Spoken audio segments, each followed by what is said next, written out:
ان الذین اتقوا اذا مسهم طائف من الشیطان تذکروا، اور یہی روش ہے تقوی والوں، جن لوگوں کے اندر تقوی ہوتا ہے جب ان پر کوئی گزر ہو جاتا ہے شیطان کے کسی سائے کا، اذا مسهم طائف من الشیطان، شیطان کا کوئی ان کے اوپر گزر ہو گیا، کوئی سایہ پڑ گیا، تذکروا، فوراً وہ چوکنے ہو جائے، فوراً ہوش میں آ جاتے کہ یہ کیا ہوا، ہم پر کچھ اثر پڑ گیا، کچھ عارضی طور پر کچھ غفلت سے طاری ہو، جیسے کہ خود حضور فرماتے ہیں صلی اللہ علیہ وسلم، انہ لیغان علی قلبی، میرے دل پر بھی کبھی کبھی حجاب سا آ جاتا، وانی لاستغفر اللہ 70 مرۃ فی کل یوم، اور میں روزانہ 70 مرتبہ اللہ سے استغفار ہوں۔ لیکن یہ سمجھ لیجئے کہ ہمارے دل کے اوپر حجاب وہ بہت اور شے ہے، اور حضور کے قلب مبارک پر حجاب، آپ کے قلب مبارک کا حجاب جو ہے وہ ہماری 100 حضوریوں لاکھوں حضوریوں سے بڑھ کر جو ہے وہ حضوری کے درجے میں ہوگا۔ لیکن جو انٹینسٹی ہے، جو تعلق مع اللہ کی انٹینسٹی ہے، اس میں ذرا سی کمی بھی آ گئی ہے تو اس سے حضور نے تعبیر کیا کہ میرے بھی دل پر کبھی کبھی حجاب آئے، انہ لیغان علی قلب، انٹینسٹی تو کم ہو گئی نا، یہ بجلی جس پاور کی ہے ذرا سی کم ہو جائے گی تو ایک دفعہ تو آپ کو محسوس ہوگا اندھیرا ہو گیا، حالانکہ بجلی ہے، روشنی ہے، اندھیرا نہیں ہوا ہے، لیکن اس کی پاور کم۔ تو فرمایا کہ انہ لیغان علی قلبی وانی لاستغفر اللہ 70 مرۃ فی اليوم، ان الذین اتقوا اذا مسهم طائف من الشیطان تذکروا، تو فوراً وہ چوکنے ہو جاتے ہیں، یاد کرتے ہیں، فاذا هم مبصرون، اور ان کی آنکھیں، انہیں حقائق نظر آنے لگے، وقتی سا جو سایہ پڑ گیا تھا اس سے وہ فوراً نکل آتے ہیں۔ واخوانهم یمدونهم، باقی جو شیطانوں کے بھائی ہیں انہیں شیطان گھسیٹ کر لے جاتے ہیں، فی الغی، وہ اس کجی کے اندر وہ گھسیٹتے ہوئے دور تک پہنچاتے ہیں، جیسے بلعم بن باعورہ کو پہنچایا کہ اسے آخری حد تک پہنچا کر دم لیا۔ تو شیطانوں کا جو ولی ہوگا پھر شیطان کا تو اس کے اوپر زور چلے گا، لیکن جو اللہ کے بندے ہیں ان پر تو شیطان کا اختیار ہے ہی نہیں، وہ تو یہ کہ جیسے ہی ذرا سا ان کے اوپر کوئی اثر پڑا بھی، کوئی سایہ سا آیا بھی تو فوراً چونک گئے اور اللہ کی طرف متوجہ ہو گئے۔ اللہ کا لہذا یہ من جانب اللہ ہے، سمجھو کہ اللہ تعالیٰ کی، اور جب اللہ کی طرف سے ہے تو سورہ آل عمران میں فرمایا بیدہ الخیر، اس کے ہاتھ میں تو خیر ہی خیر ہے، یعنی بظاہر تمہیں محسوس ہوتا بھی ہو کہ یہ میرے لیے تکلیف دہ بات، تو اس کو یوں سمجھو کہ اس کا نتیجہ جو میرے حق میں نکلے گا وہ خیر ہوگا، فوری طور پر تکلیف ہے، مجھے اچھی نہیں لگ رہی، ناگوار ہے، لیکن نتیجہ اس کا خیر نکلے۔ جیسے بچہ بیمار ہے، ماں اسے دوا پینے پر مجبور کر رہی، کڑوی، وہ تو سمجھتا ہے مجھ پر بڑا ظلم ہو رہا ہے، یا آپ لے گئے اسے ڈاکٹر کے ہاں ٹیکا لگوایا، وہ تو چیخ رہا ہے، رو رہا ہے، لیکن آپ کو معلوم ہے، کاش اسے بھی معلوم ہو جائے کہ یہ میرے خیر کے لیے، میرے بھلے کے لیے، اگر اسے یہ معلوم اور محسوس اس کے اندر بہت کمی آ جائے، وہ سہار لے، وہ برداشت کرے۔ اس حوالے سے اس کا جو ہمارے دین میں اس کا نام ہے، اس ذہنی کیفیت کا، ان احساسات کا، اسے ہم کہتے ہیں تسلیم و رضا۔ جو کچھ آ رہا ہے اللہ کی طرف سے آ رہا ہے، لہذا سرے تسلیم، اے اللہ ہم کو رضا،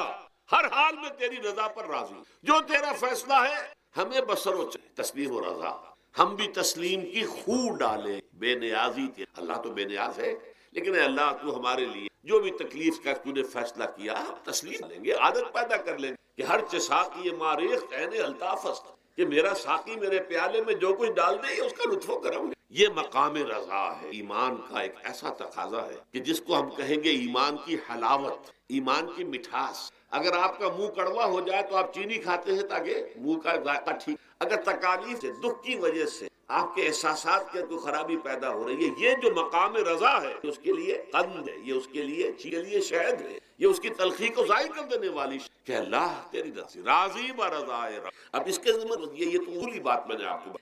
اس کی 3 کیفیات ہو سکتی، کیوں اللہ کی سب سے پہلی شے ہے، اب وہ جو آیات میں نے سنائی تھی نیچے پہلے تک، سورہ تغابن میں فرمایا ما صاب من مصیبت الا دیکھو کوئی مصیبت تم پر نہیں آ سکتی، نہیں آتی مگر اللہ کے، ومن یؤمن باللہ، اور جو شخص اللہ پر ایمان رکھتا ہو یہدی، اللہ اس کے دل کو ہدایت دے، دل کو سکون عطا، وہ راضی برضائے رب، اس میں شکوہ نہیں رہتا، اس میں شکایت نہیں، اس میں تلخی، کیوں ہو گیا، کیسے ہو گیا، کیوں ہو گیا، نہیں ہونا چاہیے، یہ سارا جو پیچ آدمی کھاتا ہے اندر ہی اندر، وہ جو پیچ کھا رہا ہے، برو کشید سے پیچا کہ ہست بود مرا، چے اقدہا کے مقام رضا کشود مرا، یہ پیچ کھانا جو ہے،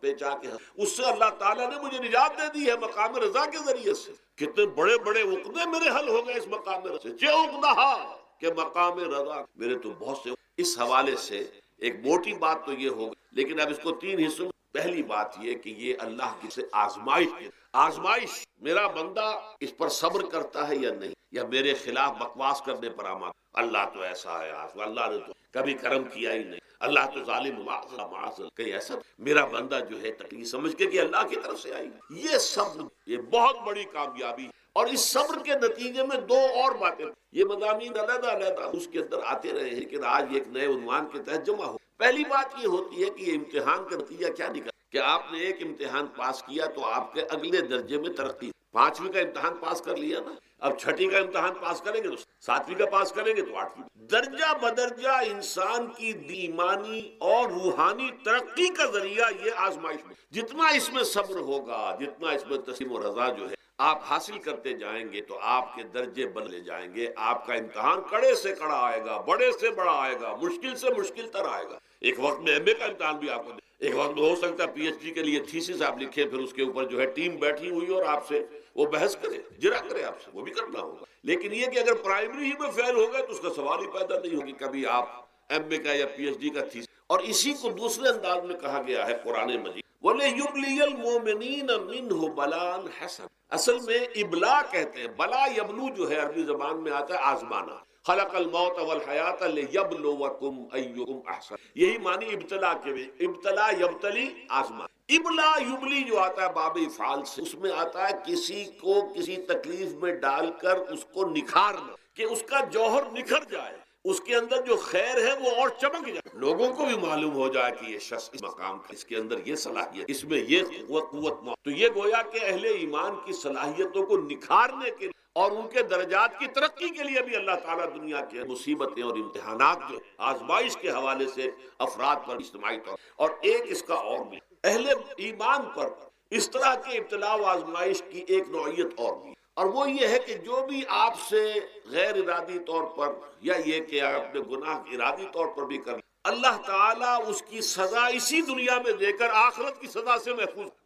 گویا کہ اس سے بڑا خیر کیا ہوگا؟ یہاں کی سزا کیا ہے؟ جھیل لی آپ نے، بخار آ گیا، ٹانگ ٹوٹ گئی، چلیے 3 مہینے آپ بستر پر پڑے رہے نا، اور کیا ہوا؟ لیکن یہ کہ آخرت کی سزا ملتی بہت، لہذا کفارہ بناتا ہے اللہ، جو بھی گناہ ہو گئے ہیں، غلطیاں، ان کا کفارہ اللہ تعالیٰ، بندہ مومن، اس کا متن یاد نہیں کہ مومن کا معاملہ عجیب ہے، اسے کوئی تکلیف پہنچتی ہے صبر کرتا ہے، وہ اس کے گناہوں کا کفارہ بن جائے، اور اگر کوئی خوبی ملتی ہے تو اللہ تعالیٰ کا شکر ادا کرتا ہے، اس کے درجات بلند، تو یہ معاملہ جو ہے اللہ تعالیٰ کی طرف سے بندہ مومن کے حق میں خیر، کہ در حقیقت اس کے ان گناہوں کی پاداش کہ جو اس نے یہاں کر لیے ہیں یہی دنیا میں دے کر دھو دیا جائے، پاک کر، جیسے آپ کو معلوم ہے دھوبی جو ہے کپڑے کو بھٹی میں چڑھاتا ہے، گرم پانی میں ڈالتا ہے تاکہ اس کا میل نکلے، اس کے آگے پٹکتا بھی ہے ذرا اس کو تاکہ وہ میل اچھی طرح چھٹ جائے اس سے، اسی طرح اگر دنیا میں ہمارے میل چھٹ جائے، دنیا میں اگر ہمارے گناہ دھل جائیں تو یہ بڑے نفع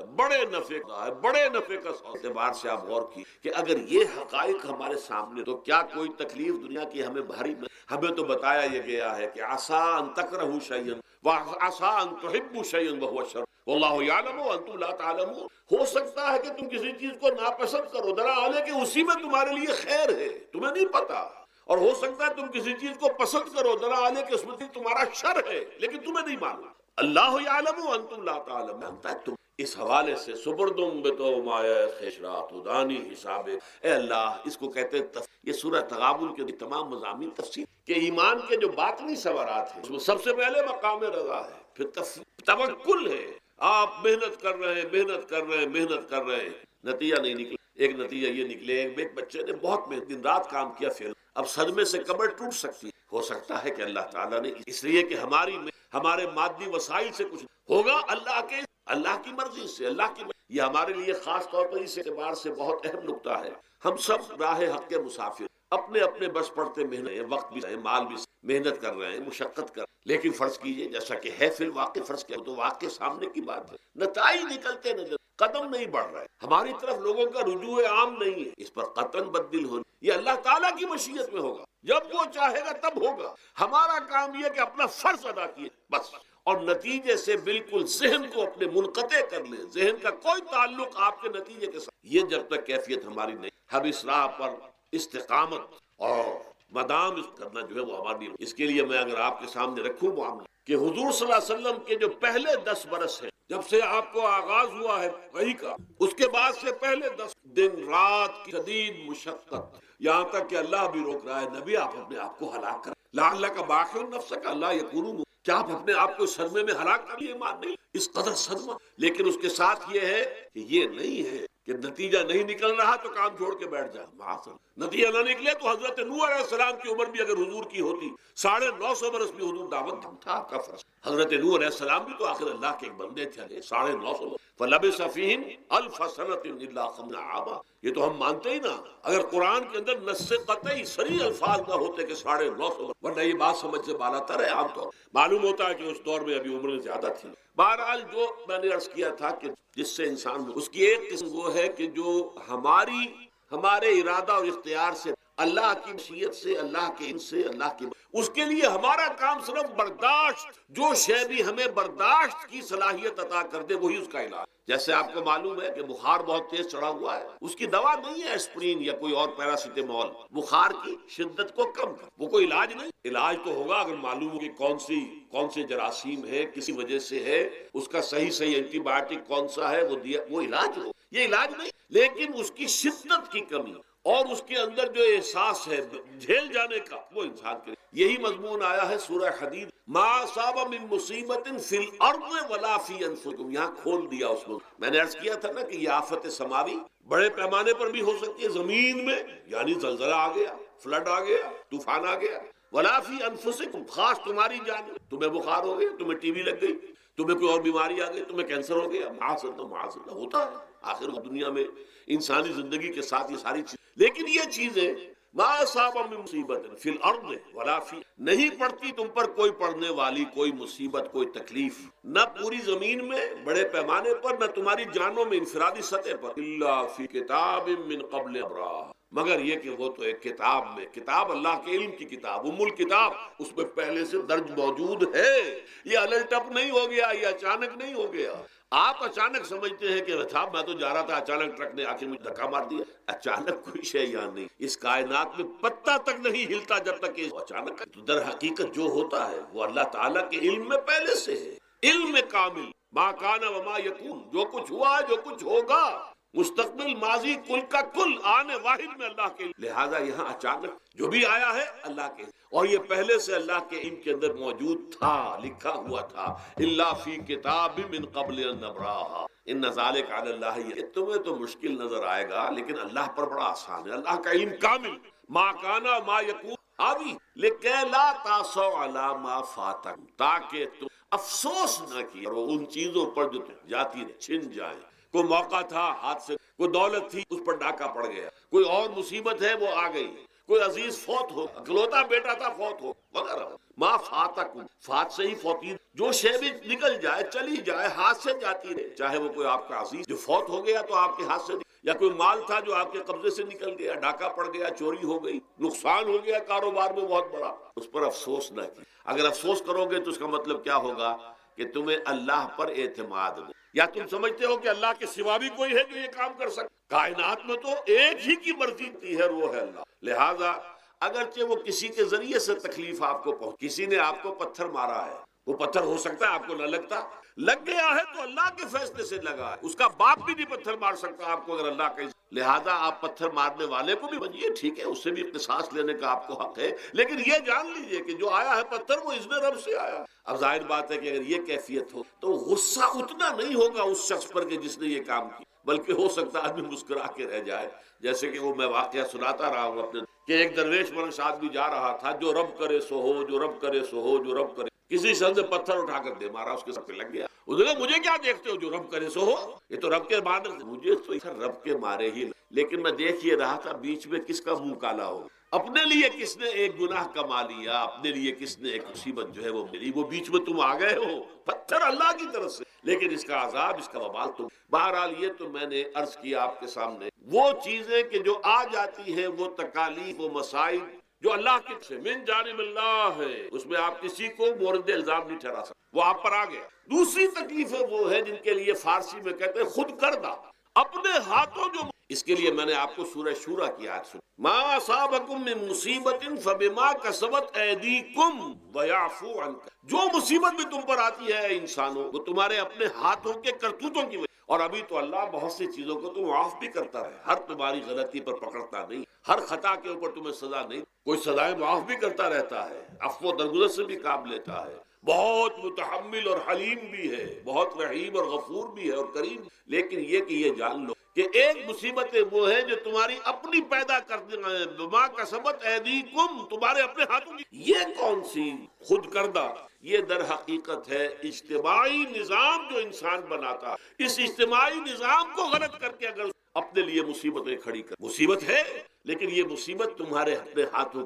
تم نے نظام غلط بنایا ہو، تم نے دولت کی تقسیم غلط کی ہوئی ہے، اللہ نے تو رزق پیدا کر دیا اور سب کے لیے کافی، یہ تم نے کیا ہے کہ ایک طرف کچھ لوگوں کے کھتے بھرے ہوئے ہیں اور ایک طرف کوئی فاقے، یہ خود کردہ ہے، یہ ہمارا کبھی، یہ تم نے نظام غلط بنایا ہے، یہ جو نظام کے اندر خرابی ہے یہ تمہاری اپنے کرتو، تم نے خود نظام کے اندر غلطی رکھی ہوئی، ناانصافی گھولی ہوئی ہے، اس کا زہر گھولا ہوا ہے، یہ تمہارے اپنے کرتوتوں کی وجہ، اور اس کا علاج تمہیں کرنا پڑے گا خود، اور وہ علاج کیا ہوگا؟ اور نظام کو صحیح قائم، اللہ کا دیا ہوا نظام، نظام عدل و قسط، یہی وجہ ہے کہ سورہ حدید کی جو آخری آیت میں نے پڑھی تھی وہ کیا تھی؟ اللہ تعالیٰ فرماتا ہے کہ ہم نے تو اپنے رسولوں کو بھیجا، اس کتابیں نازل اس لیے کی، لقد ارسلنا رسلنا بالبینات، ہم اپنے رسولوں کو بھیجتے رہے معجزوں کے ساتھ، واضح نشانیوں کے ساتھ، وانزلنا معهم الکتاب والمیزان، ان کے ساتھ ہم نے کتاب اتاری، میزان اتاری، یہ سارا کچھ ہم نے کس لیے کیا؟ لیقوم الناس بالقسط، تاکہ لوگ عدل پر قائم،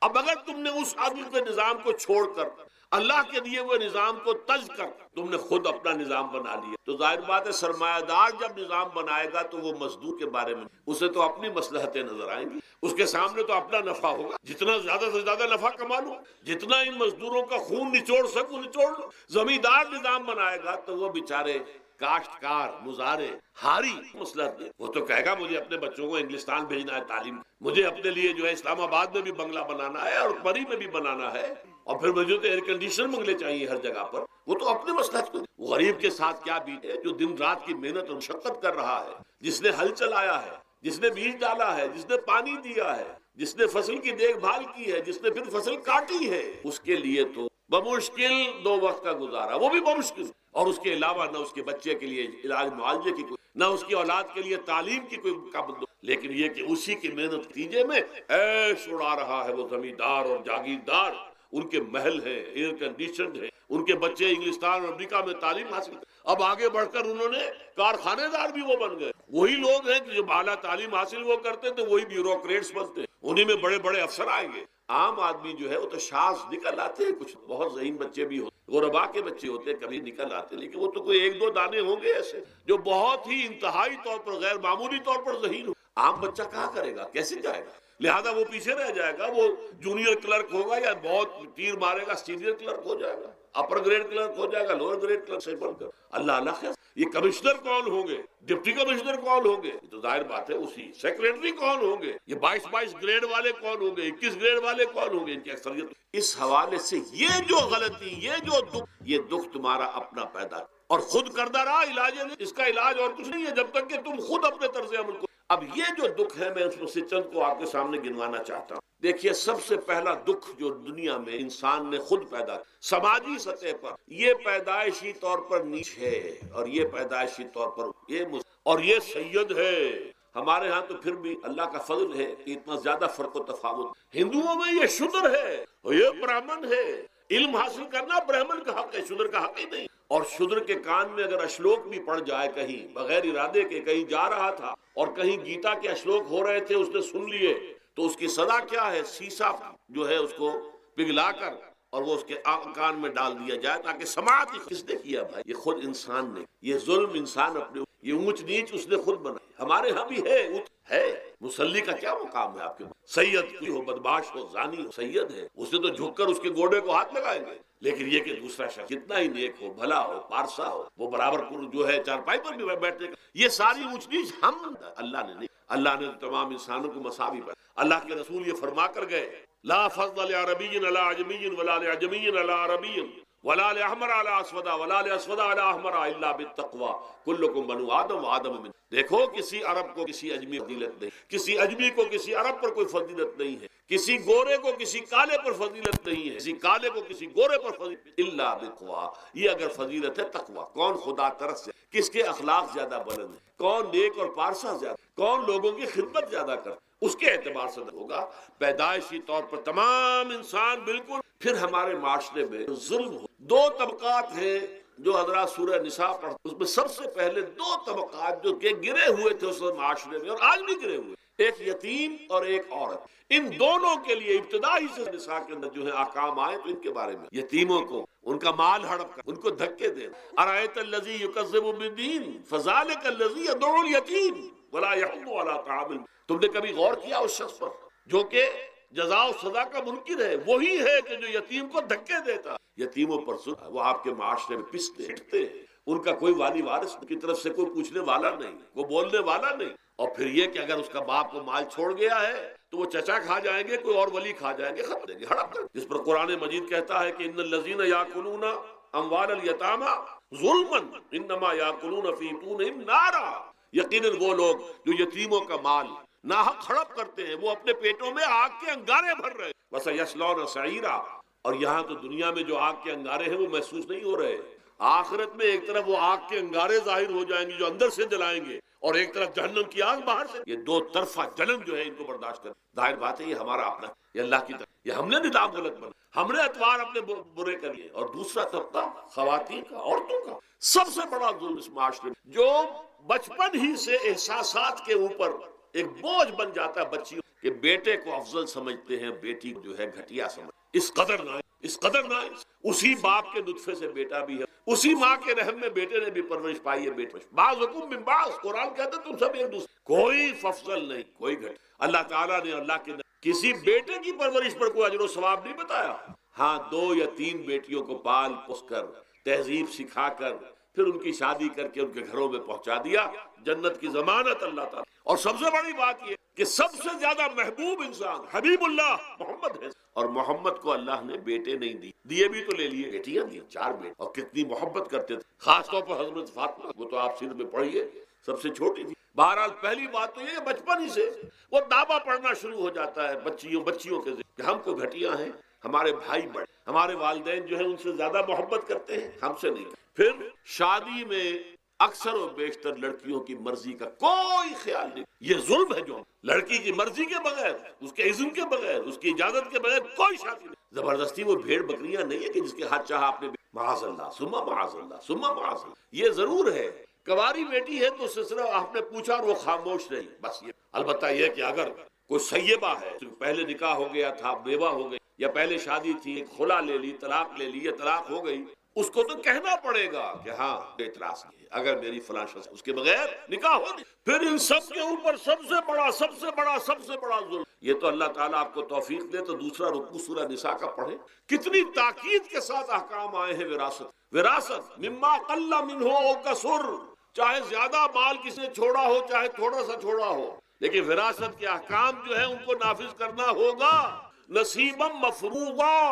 یہ اللہ کی طرف سے حصے ہیں جو مقرر کر دیے گئے ہیں. لیکن ہمارے معاشرے میں کون ہے جو بیٹیوں کو دینے کو تیار ہو اور بہنوں کو مجھے تو حیرت ہوئی. مالا کنڈ میں آپ کو معلوم ہوگا ایک دفعہ بڑی تحریک چلی تھی نفاذ کی. مولوی صوفی محمد صاحب بڑے نیک آدمی ہیں، بہت، اس میں کوئی شک نہیں. 80,000 کا مجمع لے کر جلوس لے کر وہ چل پڑے تھے اسلام آباد کی. جیسے ابھی اکرم آوان صاحب نے دھمکی دی تھی کہ 3 لاکھ میرے پاس ہیں، لیکن وہ 3 لاکھ میں سے وہ تو ان کے ہاں جمع جو ہوئے مختلف 5 سے 6 ہزار آدمی جمع ہوا تھا. لیکن یہ تو 80,000 کو مالا کنڈ سے دے کر اور دریائے اٹک تک تو پہنچ گیا تھا. اللہ کا 80,000 کا وہاں روکا گیا. لیکن ان سے بھی جب میں نے جا کر بات کی کہ مولانا شریعت آپ نافذ کروانا چاہتے ہیں لیکن کیا آپ بچیوں کو بھی وراثت کا حق دینے کو تیار ہیں؟ کیا نہیں، یہ تو رواج کا معاملہ، لا حول ولا قوت. اگر یہ رواج کا معاملہ ہے تو باقی چیزیں بھی رواج کی ہے. پھر شریعت بدل چکی ہے، اب شریعت کا رواج نہیں رہا، ساری شریعت چھوڑ دیجیے آپ. لیکن ان کی نیکی کے پہلے توجہ کبھی ان کی، لیکن میری یہ بات جو ہے ان کو لگ گئی. اگلی مرتبہ جب ان سے ملنے گیا تو انہوں نے کہا کہ اب میں نے بیعت کی ہے لوگوں سے کہ وہ اپنی بیٹیوں کو بھی حق دیں گے وراثت. لیکن یہ کہ اس وقت تک انہوں نے کہا تھا ابھی کل 28 آدمی، وہ 80,000 سے بیعت یہ لینی آسان کام نہیں. 80,000 کو جوش دلا کر شریعت کے نام پر لا کر ٹکرا دینا یہ آسان کام ہے، لیکن 80,000 سے یہ بیعت لینا کہ پورے شریعت پر عمل کریں گے، یہی تو وجہ ہے۔ ہمارا قافلہ اگر سست گام ہے تو کیوں ہے؟ ہم یہ کہتے ہیں کہ پہلے میدان میں آنے سے پہلے اپنی ذات پر، اپنے گھر میں دین نافذ کرو، پھر باہر نکلو، اپنی معاش اور اپنی معاشرت پر اسلامی شریعت نافذ، پھر باہر آ کر اسلام کا نعرہ لگانے کا تمہیں پہنچتا ہے۔ اگر تمہاری اپنی ذات پر دین نافذ، چہرے پر 12 بجے ہوئے، اللہ تعالیٰ کی نبی کی سنت کا کہیں آثار دور دور تک نظر نہ آ رہے ہو، روزانہ پھاوڑا چلا رہا ہو آدمی، نبی کی سنت کے اوپر شیو کر رہا ہو، اور پھر وہ کہے میں اسلام چاہتا ہوں، بھائی اللہ کے پہلے ذرا یہ کمی پوری۔ اور اگر تیرے کاروبار میں کوئی حرام شے، تیری معاش میں کوئی حرام شے، کوئی سودی معاملہ کیا ہو، ختم کر اس کو، اللہ کے بینک کی سروس کر رہا ہے چھوڑ اس کو، اگر یہ کام کر لو، بے پردگی اختیار کی۔ اللہ نے تو پردہ سکھایا، اللہ کے نبی نے پردہ سکھایا، شریعت اسلامی نے پردہ رکھا، مردوں اور عورتوں کا اختلاط اس پر عمل کرو، پھر آنا میدان، پھر دوسروں کی غلطی جو ہے بتانا اس کو، تم غلط کر، مشرف تم یہ کر رہے ہو غلط کر، فلاں تم یہ کر رہے ہو غلط کر رہے ہو، نواز شریف تم یہ کر رہے ہو غلط کر رہے ہو۔ لیکن یہ ہے کہ اس سے پہلے اپنے، اسی لیے میں نے آپ کو بتا دیا وہ واقعہ کہ انہوں نے بتایا، بعد میں اور بھی آگے ہوں گے انشاءاللہ، لیکن جب میں ملا تھا تو انہوں نے کہا تھا ابھی صرف 28 آدمی۔ بہرحال عورتوں کا ایک حق ہے جو حضور نے بیان فرمایا اور قرآن میں نے بیان کیا، عاشروہن بالمعروف، عورت کا اکرام ہو، بیٹی کی حیثیت، بہن کی حیثیت، بیوی کی حیثیت اور ماں کی حیثیت سے سمجھو کہ جنت جو ہے وہ ماں کے الجنت تحت اقدام الامہات، فرمان ہے محمد رسول اللہ صلی اللہ علیہ وسلم۔ لہذا اکرام عورت کا، بیٹی بہن کی حیثیت، بیوی کی حیثیت سے اور ماں کی، عاشر اپنی بیویوں کے ساتھ رہو بڑے طریقے پر، نیک طریقے پر، اچھے طریقے۔ حضور نے یہاں تک خیارکم لأہلی وانا خیرکم، دیکھو مسلمانوں، اے میرے صحابیوں، تم میں سے بہتر لوگ وہ ہیں جو اپنے گھر والوں کے حق نرمی کرتے ہیں۔ عورت کے بارے میں یہ بھی فرمایا، ایک مرتبہ سواری تیز دوڑا رہے تھے، اونٹ کو لے کے جانے والے تھے، جبکہ ہودج میں کچھ خواتین، حضور نے فرمایا دیکھو نا یہ نگینے ہیں جو سوار ہیں، ان کو زیادہ دھکے نہ لگواؤ تیز اونٹ چلا کر، ان کے ساتھ نرمی ہو، ان کے ساتھ دیکھی، ان کے احساسات کا خیال رکھا جائے، ان کے ساتھ زیادتی مار پیٹ کا کیا سوال، معاذ اللہ، ان کے ساتھ جو ہے عاشروہن بالمعروف، بھلے طریقے پر گزارا کرو۔ یہاں تک فرمایا ہو سکتا ہے کہ تمہاری بیوی جو ہے تمہاری نگاہوں سے گر جائے، اب آپ کے دل میں اتنی محبت نہیں، لیکن اللہ فرماتا ہے دیکھو ہو سکتا کہ اس میں کوئی پہلو ایسا ہو، تلاش کرو، کوئی پہلو ایسا ہو بہتری کا، اس وجہ سے تلاش کر کے اپنی نگاہوں میں مرکوز کر لو تاکہ تمہارے دل محبت دوبارہ اثر ہے اس پہلو کی وجہ سے جو تمہاری نگاہ سے وہ اچھائی اس میں ہے۔ سیرت کی صورت بہت اچھی نہیں ہے، اللہ نے سیرت اچھی دے دی، جو کچھ دیا، جو اچھائی ہے، جو بھلائی ہے، اس کو تلاش کرو اور نگاہ کو وہاں پر جماؤ تاکہ تم کے ساتھ اچھا۔ اس سے آگے آئیے، معاشی میدان ہے سب سے زیادہ سخت اور سب سے زیادہ کٹھن، سب سے زیادہ ظالمانہ نظام۔ اس میں سب سے بڑا ظلم جو ہمارے پاکستان میں وہ یہ زمینداری، غیر حاضر اور یہ جاگیرداری، محنت کرے کسان مزدوری، عیش کرے جاگیردار، اس سے بڑا ظلم۔ اور چونکہ ہماری معیشت بنیادی طور پر زرعی معیشت ہے، ہمارا تو زیادہ تر جو آبادی کا طبقہ ہے وہ کاشتکار ہے، لہذا سب سے بڑا ظلم جو ہو رہا ہے وہ در حقیقت یہ زمینداری، غیر حاضر اور جاگیر۔ اب اس میں سمجھ لیجئے اس بات کو، کتنا بڑا ظلم۔ ایک شخص خود شہر میں رہ رہا ہے، لاہور میں، ساری سہولتیں، کتنی سہولت ہوتی، ٹوٹی کھولی اور پانی آ رہا، دیہات میں جا کے بیچارے کاشتکار کو وہاں ہو سکتا ہے کہیں سے دور سے پانی کھینچ کر لانا پڑتا ہو، کہاں اسے یہ سہولت ہے کہ ٹوٹی کا کان مروڑا اور پانی حاضر، کہاں یہ سہولت ہے کہ بجلی کا بٹن اوپر سے نیچے کیا اور روشن، یہ ساری سہولتیں بھی لے رہا ہے اور وہ تنخواہ بھی لے رہا ہے کوئی، یا کوئی کاروبار بھی کر رہا ہے، اور ایک زمین اس کے پاس ہے، فلاں ضلع میں میرا رقبہ ہے، اس رقبے پر جو کاشت کر رہا ہے آ کر اس کی کمائی میں، اس کی فصل میں سے آدھا بٹا کر لے، کیا پہنچتا؟ یہ مزارعت جو ہمارے ہاں جس کو جائز قرار دے دیا گیا، یہ دور ملوکیت میں جائز قرار دیا، بادشاہت جو ہے وہ چلتی تھی، جیسے آپ نے کن کھجورا دیکھا ہے نا، اس کے بہت سی ٹانگیں ہوتی ہیں، کن کھجورے کی کتنے پاؤں ہوتے ہیں؟ سینکڑوں۔ ایسے بادشاہوں کے یہ پاؤں ہوتے تھے، جاگیردار، 3,000 منصبدار، 5,000 منصبدار، 20,000 منصبدار، 30,000 منصبدار، یہ جاگیر، بڑے بڑے علاقے ان کے پاس ہیں۔ اب ظاہر بات ہے کہ وہ خود تو کاشت نہیں کر سکتے، انہیں تو مزارع چاہیے، لہذا مزارعت کے جائز ہو فتویٰ دیا گیا۔ جب اسلام میں بادشاہت آ گئی، ملوکیت آ گئی اور جاگیرداری آ گئی، جو ملوکیت کے پاؤں ہیں وہ کنسلے کی طرح، کن کھجورے کی طرح اس کے پاؤں ہیں، تو وہ تو جاگیردار ہے۔ یہ ہے جس کی وجہ سے امام ابو حنیفہ نے کہا مزارعت حرام ہے، جس کی زمین ہے وہ کاشت کرے، یا حضور کی حدیث ہے کہ چاہے اپنے بھائی کو دے دے تو ایک دانہ لینے کا حقدار نہیں۔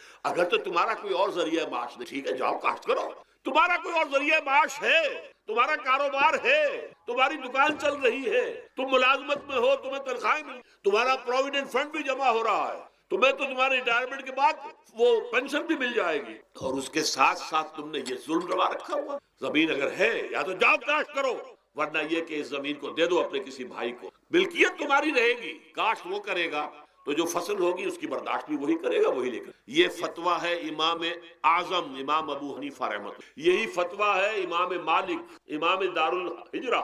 امام مدینہ امام مالک دونوں کا، اور عظیم ترین یہی دو ہیں، اولین بھی یہی دو ہیں، عظیم ترین بھی یہی دو۔ امام شافعی بھی شاگرد ہیں امام مالک، امام احمد ابن حنبل شاگرد ہے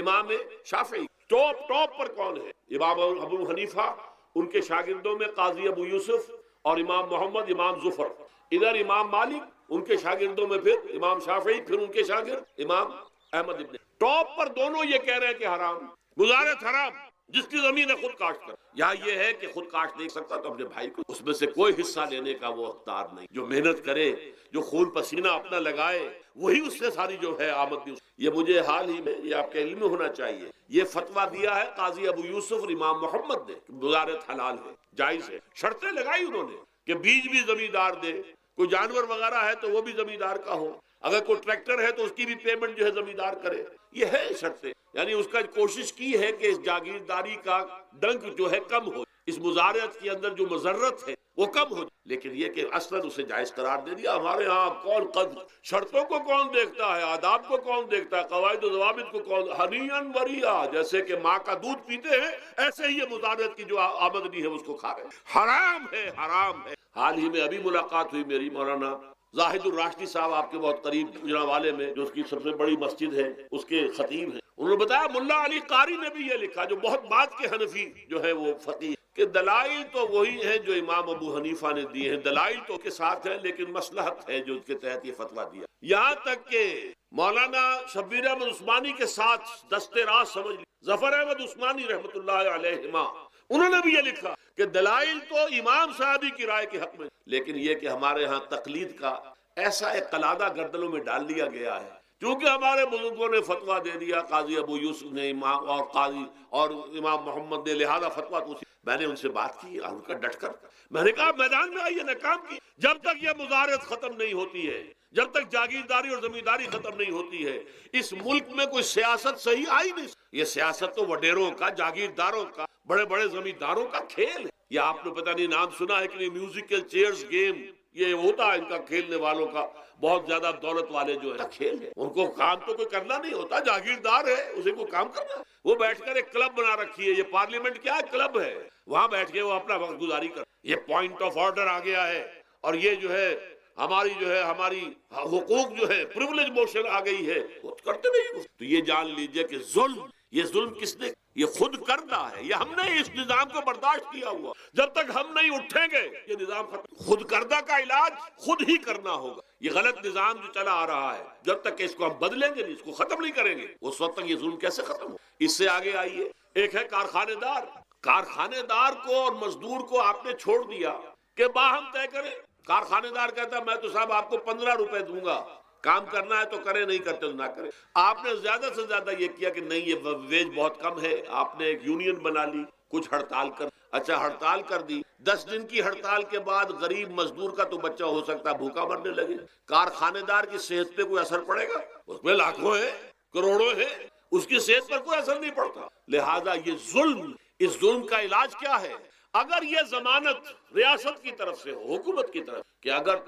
تمہاری مناسب مت کرو کھا، لیکن تمہارے بچے کو بھوکا ہم نہیں مرنے دیں گے، تمہیں سبسسٹنس الاؤنس دیں گے، ان ایمپلائمنٹ الاؤنس دیں گے، ہم زکوٰۃ کا نظام قائم کریں گے، جس کے تحت کے انڈر رائٹ کر دیں گے، طے کر دیں گے، لکھ دیں گے کہ ہر شہری کی بنیادی ضروریات کی کفالت ریاست۔ اب اگر ایسا ہے تو ایک آدمی پاؤں جما کر بات کرے گا نا کارخانے دار کے ساتھ، ایک امپلائی جو ہے امپلائر سے بات کرے گا پاؤں جما کر، جناب آپ مجھے تنخواہ کم دے میں کام نہیں، لیکن اب کیا ہے، جناب آپ مجھے تنخواہ کم دے میں کام نہیں، مالک کہتے جاؤ دفعہ ہو جاؤ، پھر وہ کیا کہتا ہے، اچھا جی میں تنخواہ پہ کام کروں، اس کا تو کوئی فائدہ نہیں، سیکھ جائے کہاں وہ۔ مارکیٹ میں تو سرمایہ داروں کا گٹھ جوڑ ہے، انہوں نے کارٹلز بنا رکھے ہیں، وہ تو ظاہر بات ہے کہ وہ ویج نہیں بڑھائیں گے، الا یہ کہ مزدور کی پوزیشن ایسی ہو کہ وہ بھی ڈٹ کر کھڑا ہو جائے. اور وہ ڈٹ کر کھڑا کب ہوگا؟ جب اس کو ضمانت ملی ہوئی ہو ریاست کہ اگر تمہارے پاس جاب نہیں ہوگا، کام نہیں ہوگا، تمہارے پاس کوئی مزدوری نہیں ہوگی، تو تمہیں اتنا وظیفہ تو ہر مہینے ملتا رہے گا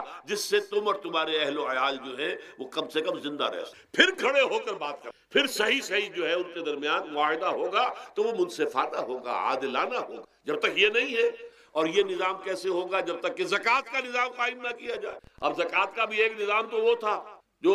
بدنام کرنے کے لیے زکوٰۃ کو ضیاء الحق صاحب نے نافذ کیا، وہ تو بدنامی ہے، وہ تو سود کا کمیشن ہے کہ سود میں آپ کو اگر 6% ملتا تھا تو 2.5% انہوں نے کاٹ لیا، 4.5-3.5% تو سود میں سے حصہ لے لی. سود کو حرام کرے اور زکوٰۃ پورے مال پر، سارے تجارتی اموال پر مال زکوٰۃ لے. آپ کی دکان میں جناب 10 لاکھ کا مال پڑا ہوا ہے، 2.5% کے حساب سے دے دیجیے گا، میں نے اکاؤنٹ آپ کر. کوئی ایک ہے سٹاکسٹ، آپ کے گودام میں اتنا سٹاک پڑا ہوا ہے، اتنی مالیت کا 2.5% دیجیے،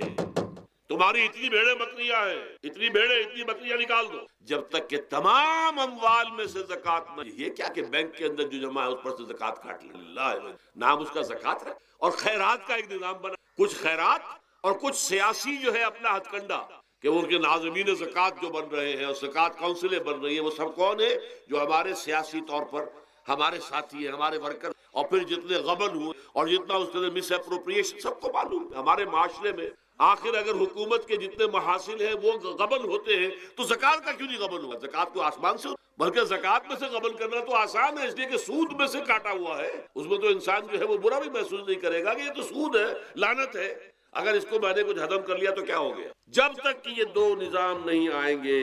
اور تیسرے یہ کہ سود کے ذریعے سے جب تک کہ یہ ظلم، سود کا نتیجہ کیا نکلتا ہے؟ اصل میں ہمارے عام آدمی سمجھتے ہیں سود کہ اچھا ہے جی، کیا ہے، ایک آدمی نے پیسے جمع کرائے ہیں، اب اسے ہر مہینے اتنا پیسہ مل رہا ہے. عام آدمی بھی ہمارے ہاں یہ جو پٹھانوں والا سود ہے، یہ جو سود خور گاؤں میں بیٹھے ہوئے ہیں جو بہت بڑی شرح کے اوپر سود دیتے ہیں اور خون چوس جاتے ہیں لوگوں کا، اور ان کے کسی طریقے سے قرضے ختم کو، تو سبھی برا کہتے. کوئی ایک آدمی بھی آپ کو نہیں ملے گا کہ جن کے لیے کلمہ خیر کہے، ان کے لیے کسی نرمی کا یا ان کے لیے کسی بھی آسانی کا کوئی مطالبہ کرے. البتہ یہ جو بڑا سود ہے، بینک کا سود، کاروباری سود، اس کی شناخت لوگوں پر واضح. یہ ایک بہت بڑے پیمانے پر یہ برائی جو ہے آپ کو انڈیویجول پر نہیں نظر آ رہی. انڈیویجول تو بظاہر سمجھتا ہے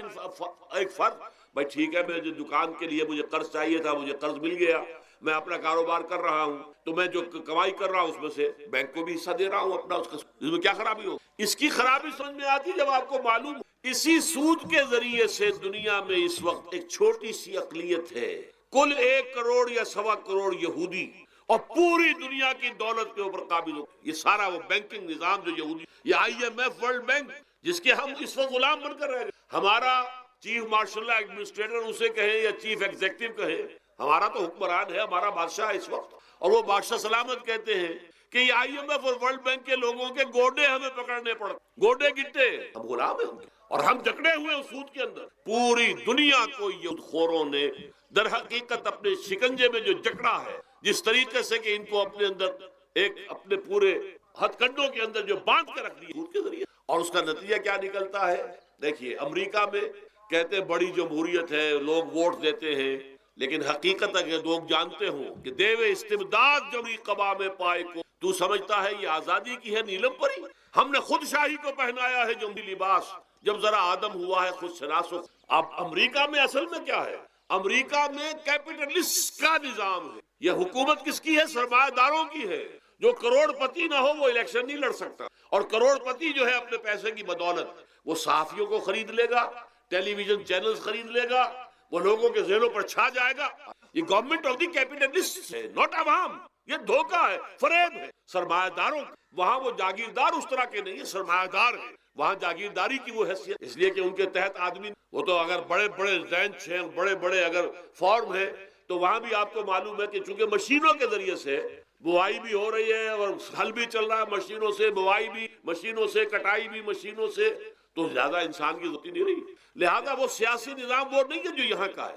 لیکن وہ زمیندار بھی وہاں کا کیپٹلسٹ نظام کیپٹلسٹ. تو در حقیقت یہ ڈیموکریسی جو ہے، اس سے جو کہتے ہیں government of the people by for the people, نہیں، گورنمنٹ آف دی کیپٹلسٹ، سرمایہ دار کی حکم. اور سرمایہ دار جو ہے اس نے اپنی کلب بنائی ہوئی ہے، بیٹھا ہے، پارلیمنٹ ہے، یہ کانگریس ہے، یہ سینٹ ہے، یہ سرمایہ داروں کی کلب ہے۔ باقی عوام کے لیے وہاں کیا ہے؟ واقعہ یہ ہے کہ عام آدمی امریکہ کا بھی یہ ضرور ہے کہ بنیادی ضرورتیں محنت کر کے خون پسینہ ایک کر کے اپنی وہ حاصل کر لے، لیکن بہت نچلی سطح پر ہے، عام آدمی وہاں بھی بہت اور